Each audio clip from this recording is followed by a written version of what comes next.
நண்பர்களே, இன்று ஆகஸ்ட் மாதம் 21ஆம் தேதியில் லண்டனில் இப்பொழுது நேரம் பிற்பகல் 3:20. அதிகமான அமெரிக்க படை வீரர்கள் காயமடைந்திருக்கின்றார்கள். 750க்கும் மேற்பட்டவர்கள் காயமடைந்திருக்கின்றார்கள் என்று தற்பொழுது பென்டகன் செய்தி வெளியிட்டிருக்கிறது. என்னன்னா, சில விஷயங்களை மறைத்து கொண்டிருக்கின்றார்கள்.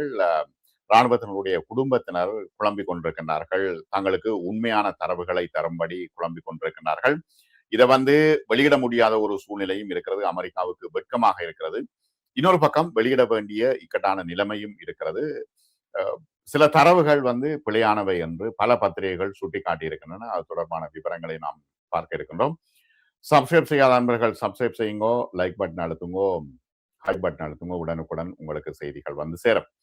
சரி, இந்த விஷயங்களை பார்ப்போம். ஈரான் மீதான போரில் 757 பேர் காயமடைந்துள்ளதாக பென்டகன் தற்பொழுது புதிய அறிக்கையில் தெரிவித்திருக்கிறது.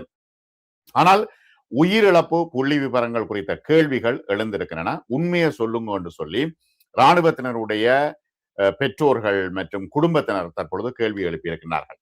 பென்டகனின் சமீபத்திய உயிரிழப்பு விவரங்களின்படி ஈரான் மீதான அமெரிக்க இஸ்ரேல் போர் ஆரம்பித்ததிலிருந்து இப்பொழுது 750க்கும் மேற்பட்ட கிட்டத்தட்ட 757 பேர் இராணுவத்தினர் காயமடைந்துள்ளதாக தற்பொழுது அறிவித்தல் புதுப்பிக்கப்பட்டிருக்கிறது. புதன்கிழமை புதுப்பிக்கப்பட்ட போர்த்துறையின் உயிரிழப்பு தரவு தளத்திலே 50க்கும் மேற்பட்ட காயமடைந்த வீரர்கள் புதிதாக சேர்க்கப்பட்டிருக்கிறார்கள்.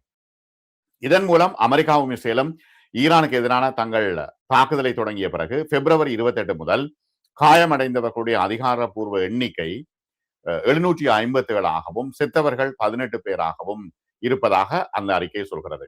இந்த புள்ளி விவரங்கள் ஆபரேஷன் எபிக் ஃபியூரி என்று அழைக்கப்பட்ட நடவடிக்கையின் கீழ் பதிவு செய்யப்பட்ட உயிரிழப்புகளையும் கடந்த மாதம் பென்டகனால் அறிமுகப்படுத்தப்பட்ட வெளிநாட்டு நடவடிக்கைகள் என்ற தனிப்பட்ட பிரிவின் கீழ் பட்டியலிடப்பட்ட உயிரிழப்புகளையும் ஒன்றிணைக்கின்றன. இது அவர்கள் ஏமாற்றுகின்றார்கள் என்று அதிகாரிகள் சொல்கின்றார்கள். ஜூலை 7 முதல் கொல்லப்பட்ட அல்லது காயமடைந்த அமெரிக்க இராணுவத்தினர்களை பதிவு செய்வதற்காக புதிய ஒரு பிரிவை உருவாக்கி இருக்கிறது. இது போரில் ஏற்பட்ட உயிரிழப்புகளை தனித்தனி பதிவுகளாக பிரித்து ஒட்டுமொத்த உயிரிழப்பு எண்ணிக்கையை நிறுவுவதை மிகவும் கஷ்டமாக்குகிறது என்று ஆய்வாளர்கள் சொல்கின்றார்கள். வெளிநாட்டு நடவடிக்கைகள் என்ற பிரிவின் கீழ் ஏற்பட்ட உயிரிழப்புகள் எந்த நடவடிக்கையுடன் தொடர்புடையவர் அல்லது எங்கு வீரர்கள் கொல்லப்பட்டார்கள், எங்கு காயமடைந்தார்கள் என்பதை குறிப்பிடாமல் மறைத்திருக்கிறது. இந்த அறிக்கையிடல் வெளிப்படைத்தன்மை குறித்து மேலும் கேள்விகளை எழுப்பியிருக்கிறது. அமெரிக்காவில் இது பெரும் பேசுபொருளாக இருக்கிறது. அமெரிக்க இராணுவ தளங்கள் மீது ஈரான் நடத்திய தொடர் தாக்குதல்களுக்கு சில நாட்களுக்கு பிறகு இந்த மாத ஆரம்பத்தில் தி இன்டர்செப்ட் செய்தி வெளியிட்டது. இந்த புதிய அறிக்கையிடல் முறை எண்ணிக்கையை மறைப்பதற்காக வடிவமைக்கப்பட்டது மற்றும் உயிரிழப்புகளை மூடி மறைக்கும் செயல் என்று விவரித்த ஒரு அமெரிக்க அரசாங்க அதிகாரியை அந்த ஊடகம் மேற்கோள் காட்டி இருக்கிறது. ஊடகத்தின் மீது தற்பொழுது நடவடிக்கை எடுக்கப்பட்டிருப்பதாக தகவல்கள் வந்திருக்கின்றன. இந்த நேரத்தில் ஜூலை 7 முதல் 273 பேர் கொல்லப்பட்டார்கள் அல்லது காயமடைந்தார்கள் என்று முன்ன பின்ன மாறி மாறி இந்த புதிய பிரிவு பட்டியலிட்டிருந்தது.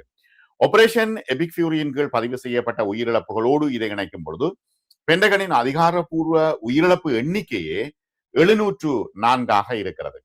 பென்டகனின் உயிரிழப்பு தரவுத்தளத்தில் விளக்கப்படாத மாற்றங்களையும் தி இன்டர்செப்ட் ஆவணப்படுத்தி இருக்கிறது.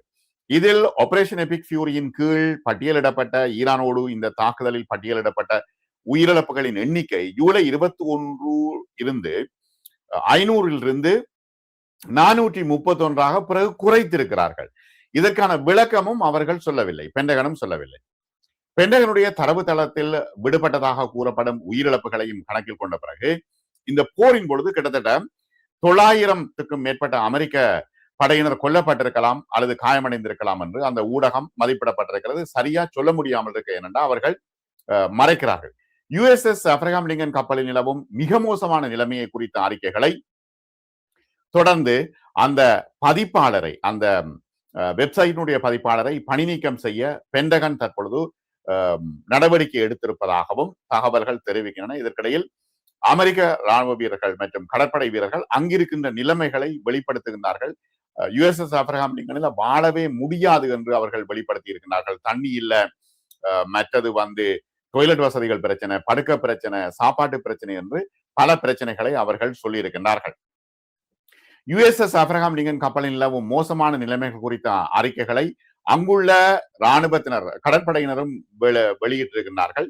பென்டகனுக்கு மிகப்பெரிய அதிருப்தியாக இருக்கிறது. மோசமடைந்து வரும் நிலைமைகளை இராணுவ செய்தித்தாள் ஸ்டாடன் ஸ்ட்ரைப்ஸ் அம்பலப்படுத்தியதை தொடர்ந்து அதன் பதிப்பாளரை உடனடியாக வெளியேற்ற வேண்டும் என்று நடவடிக்கை எடுத்து வருவதாகவும் தெரிவிக்கப்படுகிறது.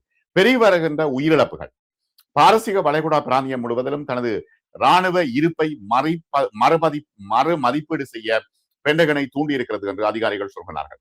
அங்குள்ள அமெரிக்க தளங்களில் ஈரானின் பதிலடி தாக்குதல்கள் பெரும்பாலான அமெரிக்க தளங்கள் எதிர்கொண்டிருக்கின்றன. ஈரான் மீதான போர் ஆரம்பித்ததிலிருந்து கிட்டத்தட்ட 200க்கும் மேற்பட்ட அமெரிக்க தளங்கள் சேதமடைந்துள்ளன அல்லது அழிக்கப்பட்டுள்ளன என்றும் இது பாரசீக வளைகுடா பிராந்தியத்தில் தனது படைகளில் சிலவற்றை வேறு இடத்துக்கு மாற்றுவது குறித்து வாஷிங்டனை கருத்தில் கொள்ள தூண்டியுள்ளது என்றும் வாஷிங்டன் போஸ்ட் வெளிப்படையாக செவ்வாய்க்கிழமை அன்று செய்தி வெளியிட்டது.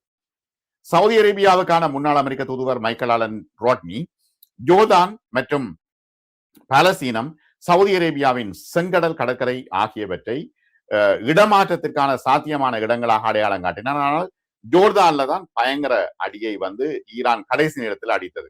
எனவே பலஸ்தீனத்துல கொண்டு போய் நிப்பாட்டுறதா, சவுதி அரேபியாவின் செங்கடல் கடற்கரையில கொண்டு போய் அமெரிக்க ராணுவத்தை நிப்பாட்டுவதா என்பது தொடர்பாக பல பிரச்சனைகள் இருக்கின்றன. இருப்பினும் போரின் பொழுது ஈரானிய ஏவுகணைகள் ஏற்கனவே இந்த 3 பகுதிகளையும் அடைந்து விட்டன என்பது அவர்களுக்கு மிகப்பெரிய சிக்கலாக இருக்கிறது. ஈரானுக்கு எதிரான அமெரிக்க இஸ்ரேலிய இந்த போரில் பிராந்தியம் முழுவதிலும் உள்ள அமெரிக்க மற்றும் இஸ்ரேலிய சொத்துக்கள் மீது ஈரான் தொடர்ச்சியான ஏவுகணை மற்றும் ஆளில்லா விமான தாக்குதல்களை நடத்தி இருக்கிறது. தற்பொழுது குடும்பத்தினரே அதிருப்தி அடைந்திருக்கிறார்கள் என்று நியூயார்க் டைம்ஸ் போன்ற பத்திரிகைகள் செய்திகளை வெளியிட்டிருக்கின்றன. நல்லது நண்பர்களை, மற்றும் ஒரு காணொளியில் நாம் சந்திப்போம். நிறைய பேர் சப்ஸ்கிரைப் செய்யாம பாக்குறீங்க, சப்ஸ்கிரைப் செய்துட்டு பாருங்க. மிக்க நன்றி.